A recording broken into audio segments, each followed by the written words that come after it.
दोस्तों, आज हम आपके पास में पीरियोडिक टेबल की सेकंड पार्ट का देखने जा रहे हैं। सेकंड पार्ट के अंदर जो अपन ने पहले वाले पार्ट के अंदर कंप्लीट किया वो एक तो Z effect plus screening effect, दूसरा परमाणु त्रिज्या कंप्लीट कर लिया था, आयनन त्रिज्या हाफ कंप्लीट कर लिया था। आज कंप्लीट वापस करेंगे, इसको दोबारा देखेंगे कहाँ से कैसे कैसे क्वेश्चन बनते हैं, उस हिसाब से अपन बात करेंगे। आज का टॉपिक अपना आयनन ऊर्जा से स्टार्ट करते हैं। जो पहला वीडियो बनाया था उसके अंदर Z effect plus screen effect मतलब प्रभावी नाभिकीय आवेश प्लस परिरक्षण नियतांक पर वीडियो बना दिया था। दूसरा था परमाणु त्रिज्या पर। आज आयनन ऊर्जा के बारे में अध्ययन करेंगे।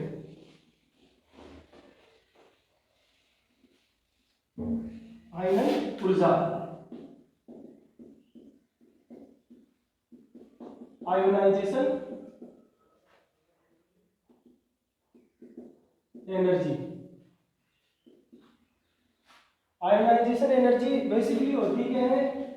ये आयोनाइजेशन एनर्जी का मतलब ये होता है कि कोई भी गैसीय परमाणु के बाह्यतम कोश से जो अपन इलेक्ट्रॉन निकालते, कोई भी गैसीय परमाणु उसके बाह्यतम कोश से इलेक्ट्रॉन निकालते ना, जो कितनी ऊर्जा आवश्यक होती है ना, उसी को बोलते हैं आयनन ऊर्जा। मतलब जैसे कोई भी अपना सोडियम का नाभिक है, नाभिक की कक्षा है, जैसे कि पहली कक्षा में कितने इलेक्ट्रॉन?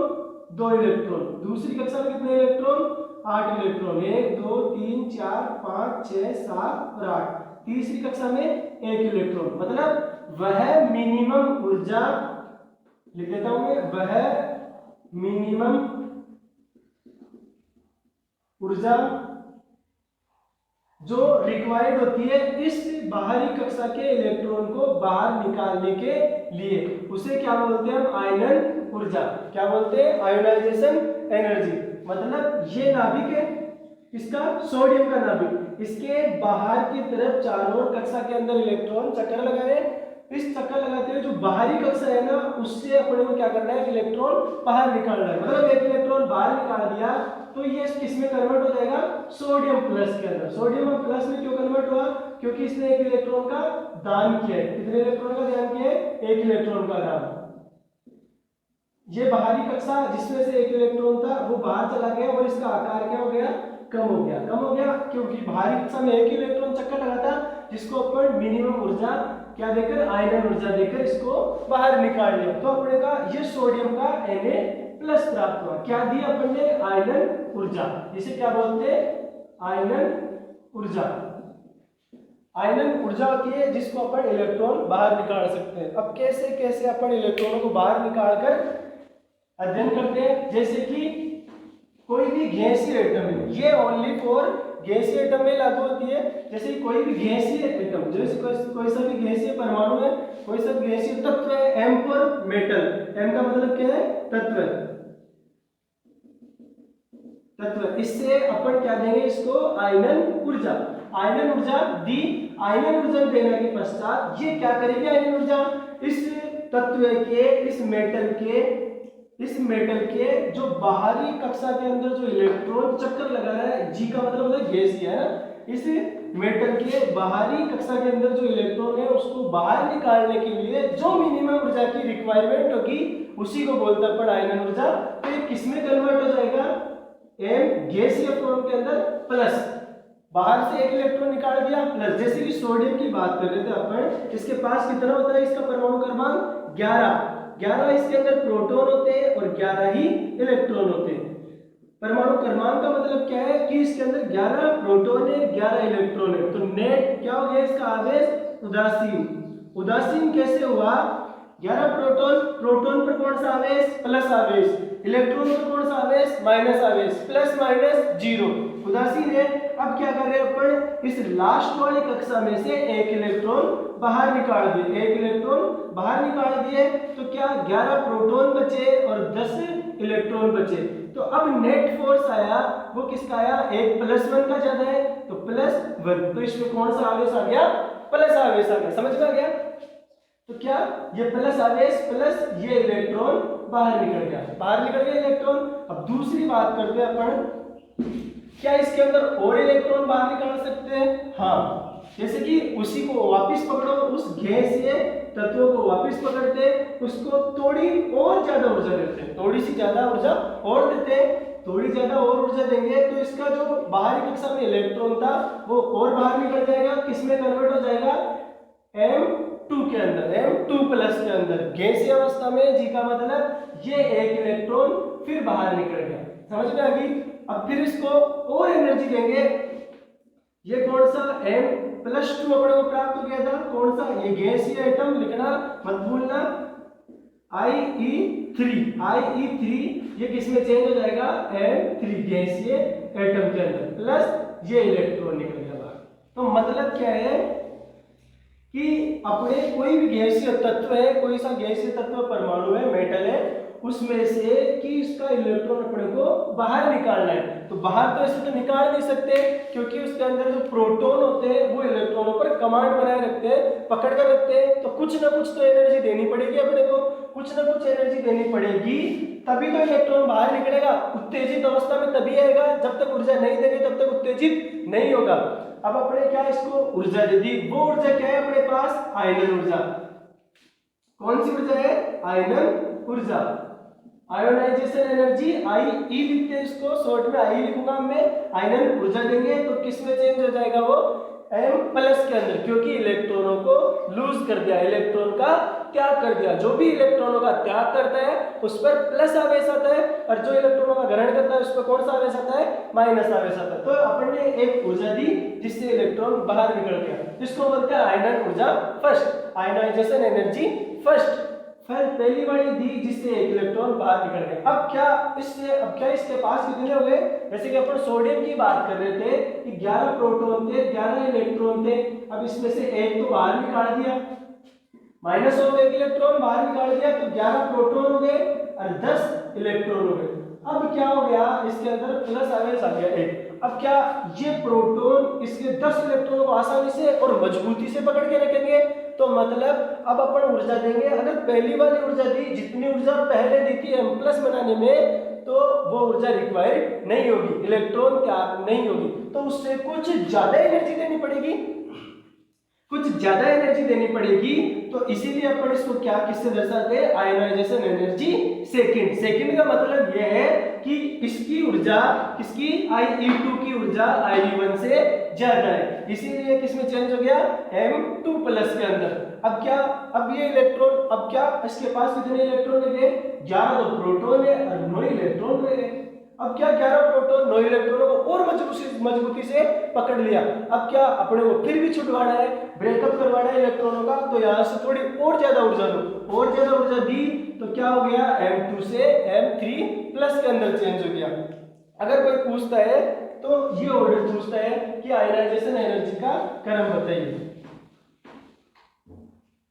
जैसे कि अपने पास IE1, IE2 और IE3, आयनन ऊर्जा पहली, आयनन ऊर्जा दूसरी, आयनन ऊर्जा तीसरी।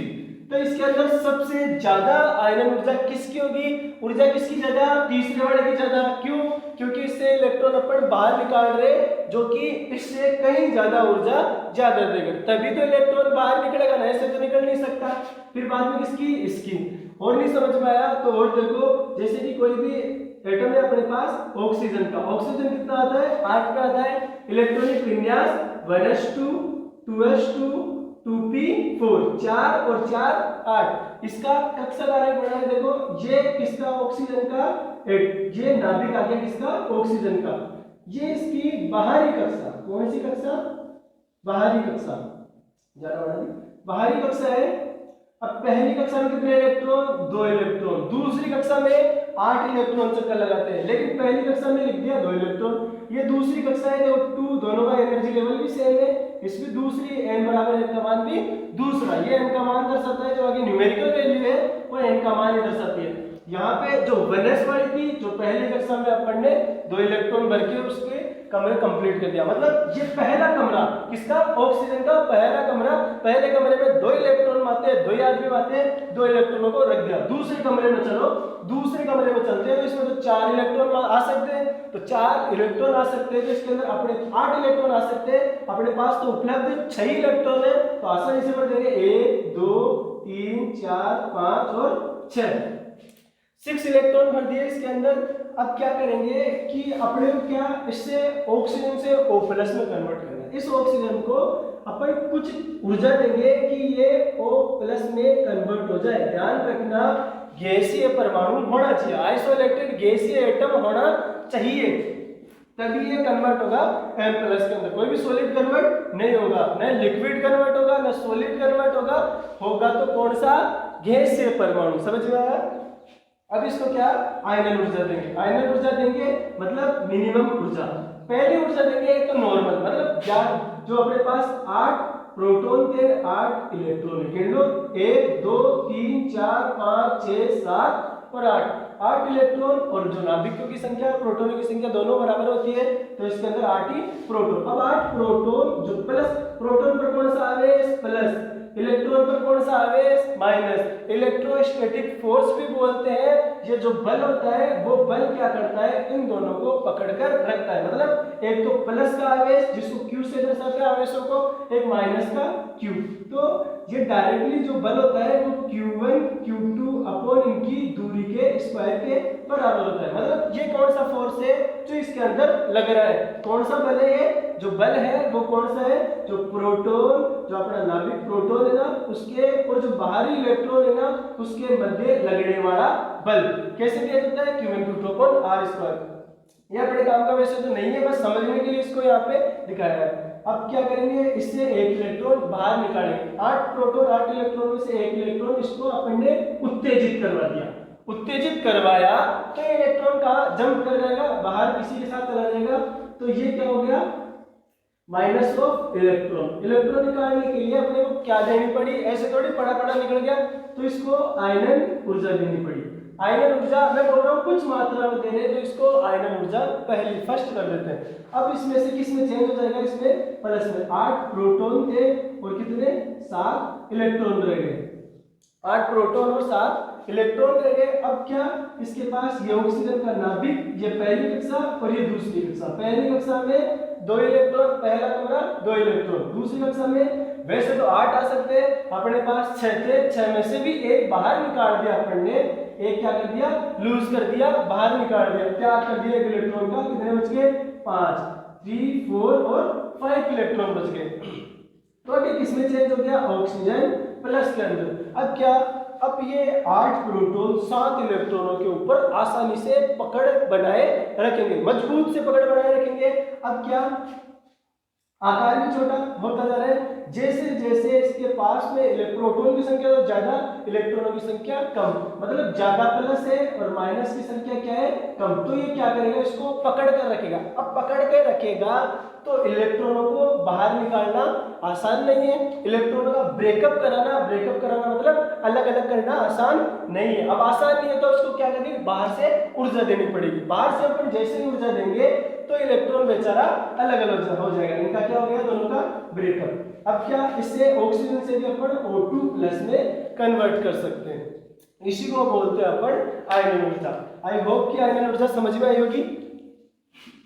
अब बात करते हैं इनके जो क्वेश्चन आते हैं वो किस हिसाब से अपने जेट के अंदर ICR में BHU में कैसे किस प्रकार के क्वेश्चन आते हैं, कैसे जो अपनी आवर्त सारणी है उसमें जो आयनन ऊर्जा जो कैसे आवर्तिता दर्शाती है, मतलब आवर्तिता। अपने पास आवर्त सारणी है, जैसे कि ये देखो, ये वाला जो पहली आवर्त सारणी है, जो अपनी आवर्त सारणी है वो कुछ इस प्रकार की होती है, सेम टू सेम ऐसी होती है। इसको बोलते हैं S ब्लॉक, ये है D ब्लॉक, ये है P ब्लॉक, इसको बोलते हैं F ब्लॉक। ये जनरल चीजें जो कि 10th क्लास में आती है। S ब्लॉक कौन से, इसमें धातु पाए जाते हैं। कंप्लीट कौन से है, सारे के सारे धातु। मेटल ही मेटल है इसके अंदर। इसमें ये सर्वाधिक विभिन्नताओं वाला ब्लॉक है। इसके अंदर धातु, अधातु, उपधातु सारी के सारे आती है और इसमें भी धातु पाए जाते हैं और कुछ कृत्रिम रूप से निर्मित भी होती है। अब क्या, अगर अपन ऊपर से नीचे आ रहे, किधर, अगर ऊपर से नीचे आ रहे तो इसको बोलते हैं वर्ग। एक बिल्कुल सीधा खंबा, बिल्कुल ऐसे जैसे कि पहले वाला वर्ग आपको बना के बता देता हूँ। Hydrogen, lithium, sodium, hydrogen, lithium, sodium, potassium, rubidium और सीजियम, फ्रेंसियम। फ्रेंसियम एक रेडियो एक्टिव तत्व होता है। ये रेडियो एक्टिव तत्व होते क्या है बेसिकली, मतलब ऐसे तत्व है जो अपन एनवायरनमेंट में खुला रख देना तो धीरे धीरे डिकम्पोज होने स्टार्ट कर लेंगे। अभी रखे गए, थोड़ी देर बाद में आके देखे तो यहाँ पे फ्रेंसियम ही नहीं है भाई साहब, इसी को बोलते हैं रेडियो एक्टिव। इनकी जो गुण होता है रेडियो एक्टिव होते हैं। ये वाला हो गया पहला वर्ग। क्या हो गया? पहला वर्ग। पहला वर्ग हो गया। दूसरे वर्ग की बात करें तो कहां से स्टार्ट होता है? बेरिलियम, मैग्नीशियम, कैल्शियम, स्ट्रोंशियम, जो बेटी मांगे कार स्कॉर्पियो, बेरियम और रेडियम, रोडियम। इसकी ट्रिक भी है, जैसे कि है ली ना की रब से फरियाद और बेटी मांगे कार स्कॉर्पियो बाप रोया। ये ट्रिक वाइज अपने को तो ये देखना है कि ये कौन सा ग्रुप है। जी मतलब क्या है? ग्रुप। ग्रुप मतलब वर्ग। अंग्रेजी से वर्ग को ग्रुप में बोलते हैं। तो ग्रुप पहला कौन सा? Hydrogen, lithium, sodium, potassium, rubidium, caesium, francium, beryllium, magnesium, calcium, strontium, barium और रोडियम। देखो ये ग्रुप नंबर 2, ये ग्रुप नंबर पहला। अगर अपन ऊपर से नीचे की तरफ जा रहे हैं, मतलब आवर्त सारणी देखिए सबने सेम वैसी होती है। अगर ऊपर से नीचे की तरफ देखें जैसे कि hydrogen, lithium, sodium, potassium, rubidium, caesium, francium है ना, तो उस हिसाब से देखें तो अपन किसको देख रहे हैं? किसका अध्ययन कर रहे हैं? वर्ग का। अब दूसरी चीज होती है भाई साहब आवर्त। आवर्त, ये आवर्त क्या होता है? आवर्त मतलब क्षैतिज पंक्तियां। क्षैतिज पंक्तियां होती है ना, मतलब कैसे? ऐसे भी चलेंगे वर्ग के अंदर। मैं बोला वैसे जाओ तो ऐसे कैसे जाएंगे? सबसे पहले आया लिथियम। कौन सा आया? लिथियम। लिथियम के बाद में बेरिलियम। ये सीधा हो गया। तो ये क्या क्षैतिज पंक्तियां हो गई ना, बिल्कुल सीधी सीधी। बेरिलियम के बाद में क्या? Boron, carbon, nitrogen, oxygen, fluorine और नियोन। ये हो गई कैसी? क्षैतिज पंक्तियां। इनको बोलते हैं अपन आवर्त, इनको बोलते हैं वर्ग। अब अपने को जो समझने वाली बात है वो अपन आयनन ऊर्जा टॉपिक के अंदर ये बात करेंगे कि जो इनकी आवर्तिता होती है, आवर्तिता मतलब जो इनके आवर्ती गुणधर्म पाए जाते हैं, जो इनके फलन पाए जाते हैं कि कैसे कैसे वर्ग में बढ़ते हैं, कैसे इनमें घटते हैं। अगर देखो एक अमेजिंग ट्रिक है, बिल्कुल जैसे ध्यान में रखना वैसे। जैसे कि अपन ये बना रहे, ये वाला क्या है? क्षैतिज पंक्तियां, इनको बोलते हैं आवर्त। आवर्त में हम हमेशा बाएं से दाएं की तरफ जाएंगे। किधर? बाएं से दाएं। अब इसमें ग्रुप में कहा जाएंगे ऊपर से नीचे, up to down. Up to down जाएंगे, ऊपर से नीचे की तरफ जाएंगे, अप टू डाउन। अब क्या करेंगे कि आयनन ऊर्जा किस पर डिपेंड करती है? अभी अपन ने देखा अगर किसी के साइज कम, मतलब जिसकी एटॉमिक रेडियस, एटॉमिक रेडियस मतलब परमाणु त्रिज्या, परमाणु त्रिज्या बढ़ेगी। अगर परमाणु त्रिज्या घटेगी तो इसका तत्व का आकार भी कम होगा। परमाणु त्रिज्या घटेगी, तत्व का आकार कम होगा, तो किसके डायरेक्टली समानुपाती होती है? आयनन ऊर्जा के। तो इसके अंदर आयनन ऊर्जा का मान बढ़ेगा। नहीं है समझ में? देखो जैसे कोई भी तत्व है, ये वाला अपने पास हाइड्रोजन का ले लिया। हाइड्रोजन है, हाइड्रोजन का 1s1, ये हाइड्रोजन का नाभिक, ये भाई साहब एक इलेक्ट्रॉन पहली कक्षा के अंदर। दूसरी बात करो लिथियम की तरफ लेके देखो, लिथियम परमाणु के मान 3, इसका इलेक्ट्रॉनिक विन्यास होता है 1s2 2s1, 1s2 2s1 होता है। तो इसको देखो, ये इसका लिथियम का नाभिक पहली कक्षा में कितने इलेक्ट्रॉन? 2 इलेक्ट्रॉन। दूसरी कक्षा में कितने इलेक्ट्रॉन? 1 इलेक्ट्रॉन। 1 इलेक्ट्रॉन है, 1 इलेक्ट्रॉन रख दिया। क्या इसका आकार हाइड्रोजन की तुलना में बड़ा है? हाँ। तो मतलब परमाणु त्रिज्या किसे कहते हैं? जो नाभिक है वहां से लेकर बाह्यतम कोश के मध्य की दूरी, इसी को बोलते हैं अपन रेडियस, परमाणु त्रिज्या। अब ये परमाणु त्रिज्या है तो इसकी थोड़ी ज्यादा होगी और इसकी कम होगी।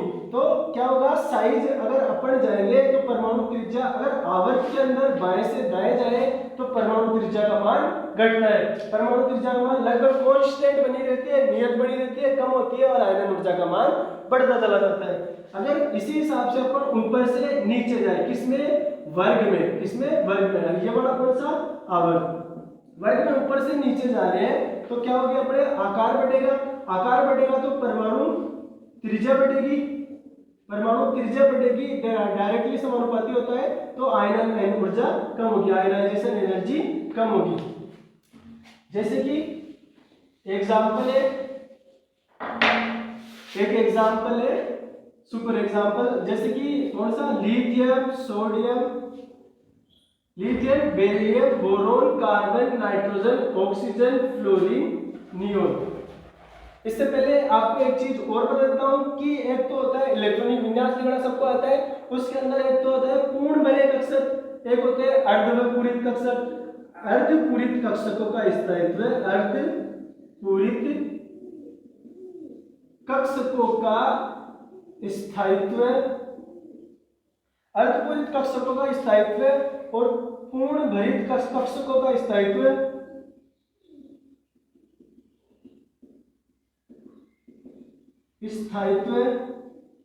ज्यादा होता है किससे, अपूर्ण भरित कक्षकों से, किससे, अपूर्ण पूरित कक्षकों से, अपूर्ण पूरित कक्षकों से। मतलब अगर किसी के कक्षक पूर्ण भरे हुए नहीं है तो उनका स्थायित्व कम होगा, और जिनका कक्षक अर्धपूर्ण या पूर्ण भरे हुए उनका स्थायित्व ज्यादा होगा। ये एग्जाम में आएगा question, lithium, beryllium, boron, carbon, nitrogen, oxygen, fluorine और नियोन, क्या इसकी जो आयनन ऊर्जा का मान बता सकते हो? बिल्कुल बता सकते हैं कि कैसे, अगर परमाणु त्रिज्या घटेगी, किसमें चल रहे हैं, आवर्त के अंदर चल रहे हैं, आवर्त के अंदर लेफ्ट टू राइट, बाएं से दाएं जाने पर परमाणु का आकार, त्रिज्या, परमाणु की त्रिज्या घटती है, परमाणु की त्रिज्या कम होगी तो आयनन ऊर्जा अपनी बढ़ती चली जाएगी, आयनन ऊर्जा बढ़ती चली जाएगी। कैसे, इलेक्ट्रॉनिक विन्यास के देखो, लिथियम का कितना होता है 3, 1s2 और 2s1, 1s2 2s1, इसका 1s2 2s2 4 होता है, ये 3 पे आता है, 4 पे, 5 पे, 6 पे, 7 पे, 8 पे, 9 पर, ये 10 पर।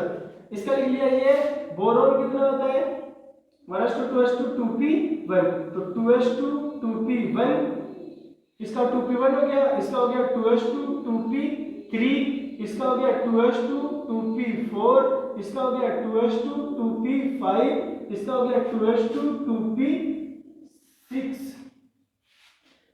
1s2 2s2 1s2 2s2 2p3, देखो 1s2 2s2 2p1, 2p1 इसका क्या बोरोन का, फिर बाद में कार्बन नाइट्रोजन का 2p, हाँ ये वाला गया 2p2, ये 2p3, 2p4, 2p5 और हो गया इसका 2p6। अब अपने को देखना क्या है, क्यों लिख रहे हैं अपन ये इलेक्ट्रॉनिक विन्यास, इससे अपने को अंदाजा लग जाएगा कि इसका आयन ऊर्जा क्रम कैसा है। इसका आएगा 1s2 2s2 2p2 2s2 2p2। देखो इलेक्ट्रॉनिक विन्यास लिख दिया। अब देखो अपन ने थोड़ी देर पहले देखा था, अगर उसका कारण पूछो तो आप बोलेंगे कि सर क्या आकार किसका, परमाणु त्रिज्या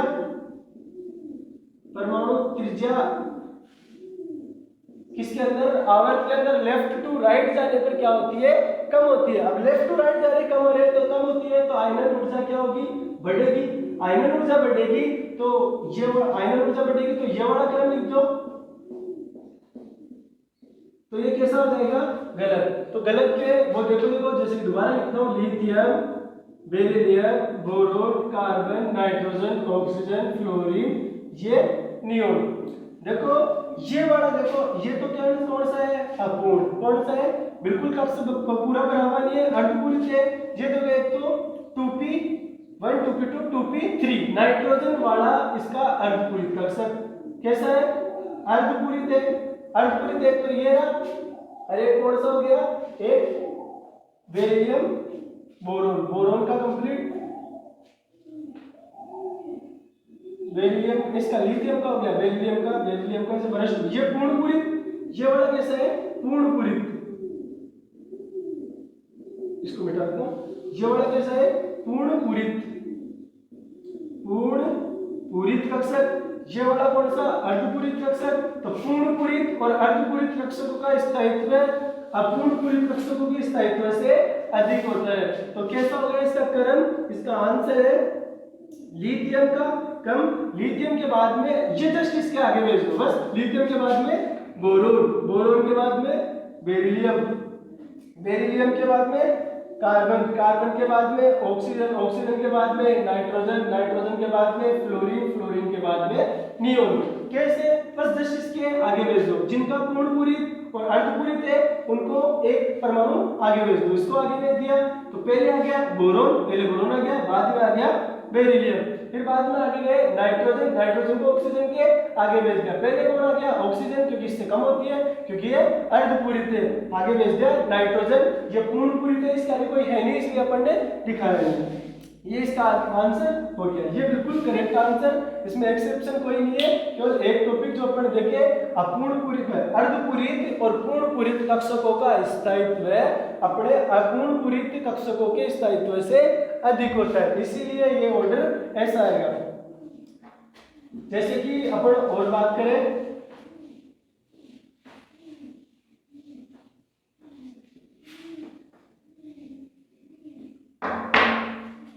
ये वाला अपना group number first, group number first, वर्ग फर्स्ट कौन सा आता है? Hydrogen, lithium, sodium, potassium, rubidium, caesium और फ्रेंशियम है, ली ना की रब से फरियाद है। तो अपन ग्रुप में अप टू डाउन जाएंगे, कहां से? ऊपर से नीचे की तरफ जाएंगे, तो आयनन ऊर्जा के मान क्या होंगे? घटते चले जाएंगे। तो इसका, फिर इसका, फिर इसका, फिर इसका, फिर इसका और सबसे कम इसका, सबसे कम हो जाएगा इसका, सबसे ज्यादा इसका, फिर बाद में लिथियम का, सोडियम का, पोटेशियम, रुबिडियम, सीजियम और फ्रेंशियम। ग्रुप नंबर सेकंड की बात करें तो beryllium, boron, carbon, nitrogen, oxygen और फ्लोरीन, ऑक्सीजन और फ्लोरीन। तो अब क्या करेंगे इसके अंदर? बेरिलियम का ज्यादा होगा है, बेरिलियम के बाद में boron, carbon, nitrogen, oxygen, sorry दूसरा वाला वर्ग मैग्नीशियम, कैल्शियम, स्ट्रोंशियम, बेरियम और रोडियम, ये सेम टू सेम ऐसे बिना एक्सेप्शन के एस ब्लॉक वाले में आयरन ऊर्जा का क्रम यह है। बिना एक्सेप्शन के जो क्वेश्चन पूछे जाते हैं, और सारणी में से पूछे जाते हैं, अपन यही चीज कंप्लीट कर लेंगे तो कोई सा भी क्वेश्चन अपना गलत नहीं हो सकता।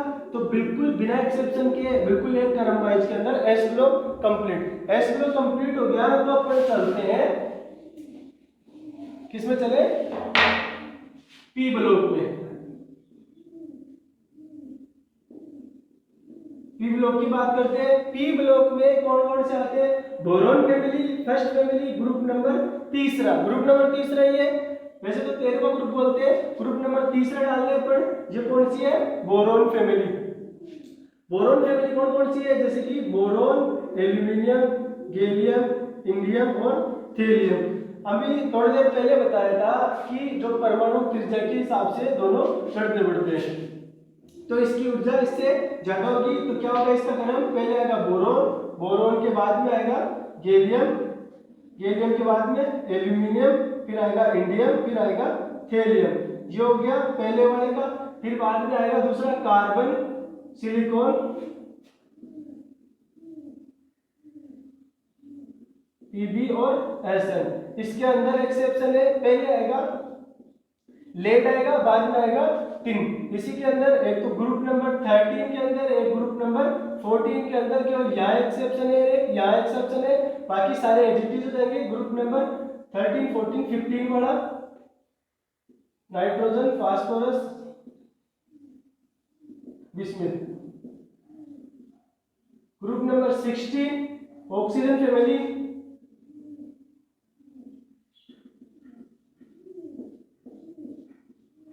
Group number 17 halogen family, fluorine, chlorine, bromine, iodine. Group number 18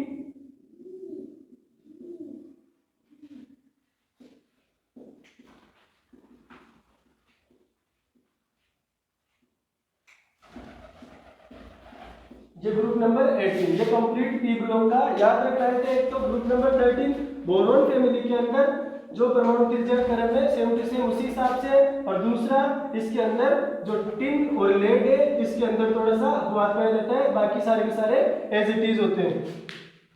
ये हो गया आयरन ऊर्जा का। अब देखते हैं पी ब्लॉक कंप्लीट हो गया, पी ब्लॉक के बाद में डी ब्लॉक के बारे में देखते हैं। डी ब्लॉक के बारे में बताने से पहले थोड़ी सी ट्रिक बता देता हूं कि जो ग्रुप होता है, ग्रुप थर्ड, तीसरा ग्रुप होता है, थर्ड ग्रुप के अंदर होता है सबसे पहले 3D, फिर 4D, फिर 5D। अभी बताओ 3D कौन सी सीरीज, 4D कौन सी, 5D कौन सी। तो ग्रुप नंबर 3 के बाद में 4, 5, 6 और 10 इसके अंदर होगा इसका उल्टा 5D, 4D और 3D। ग्रुप नंबर 6 के बाद में 7, 8, 9, 11 और 12 इसके अंदर जस्ट इसका उल्टा 5D, इसकी जगह पहले ये लिया हो 3D और 4D। ये वर्ड आ गया एज इट इज इसके अंदर आ जाएगा, जैसे कि अपन करके देखते हैं। मैं पढ़ाता हूं। ग्रुप नंबर पहला कौन सा है, titanium, vanadium, chromium, manganese, ferrous, cobalt, निकल, कॉपर, जिंक।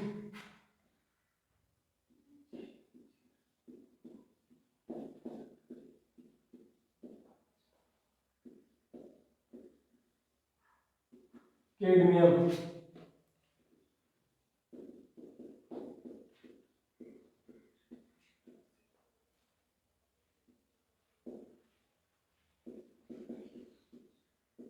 और मरकरी।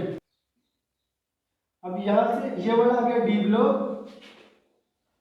डी ब्लॉक को संक्रमण तत्व भी कहते हैं। संक्रमण तत्व मतलब N-1 डी के अंदर इनका इलेक्ट्रॉन जाता है। अब ये वाला कौन सा, इधर से स्टार्ट होती है इस ब्लॉक के अंदर हाइड्रोजन, लिथियम, सोडियम और पोटेशियम। पोटेशियम ये वाला कौन सा, फर्स्ट आवर, ये वाला सेकंड, ये वाला थर्ड, ये वाला फोर्थ। फोर्थ वाले से आवर से होते स्टार्ट होती है तो 4 - 1 n बराबर यहाँ पे कितना है, n बराबर है 4, तो 4 - 1 d तो कितना हो जाएगा 3d। तो ये वाली सीरीज होगी अपनी 3d सीरीज, ये वाली होगी 4d सीरीज, ये वाली होगी 5d सीरीज। अब इनके अंदर जो क्रम है वो इसी हिसाब से, जैसे कि अगर ग्रुप 3 की बात करो, ये वाला ग्रुप 3, ये 4, ये 5, ये 6, ये 7, ये 8, ये 9, 10, 11 और 12। अगर ग्रुप तीसरे वाले की बात करो तो सबसे पहले वाले कौन सा आएगा, स्कैंडियम। सबसे पहले वाला 3D, फिर 4D, फिर 5D। पहले कौन सा आएगा 3D, 4D और 5D, 3D, 4D और 5D। अब ग्रुप चौथे, पांचवे और छठे और 10वें की बात करो तो चौथा कौन सा, एक तो ये वाला हो गया, एक ये वाला हो गया, एक चौथा, पांचवा, छठा और एक 10वां ग्रुप हो गया। इसके अंदर कौन सा आएगा, सबसे पहले आएगा 5D। 5D कौन सा है, ये वाला 5D आएगा। 5D के बाद में कौन सा आएगा 4D, 5D का, फिर 4D का, फिर बाद में सबसे कम 3D का। इसके अंदर भी 5D, 4D, 3D, 5D, 4D और 3D, और दूसरा कौन सा 10वां ग्रुप 5D, 4D और 3D। अगर अपन बात करें ग्रुप नंबर 7, 8, 9, 11, 12 जो बच गया इसके अंदर, तो उसी हिसाब से सबसे पहले आएगा 5D, फिर आएगा 3D, फिर आएगा 4D। इसको कैसे याद करें, सबसे पहले लिखो ग्रुप 3। ग्रुप 3 लिखने के बाद में ग्रुप 4, 5, 6, फिर ग्रुप 7, 8, 9, ऊपर 10, 11 और 12। एज इट इज ऐसे नंबर डायरेक्ट लिखो। सबसे पहले लिखो 3D, 4D, 5D, इसका just reverse 5D, 4D, 3D। अब इनके बीच में इसको ले आओ, 5D हो गया, फिर आ गया 3D, फिर 4D। ये वाली सीरीज है 3D, ये 4D, ये 5D। इस सीरीज के अकॉर्डिंग अपन इनमें से कोई सी का भी आयनन ऊर्जा पूछेगा तो उस हिसाब से अपन बता देंगे। बिल्कुल क्लियर।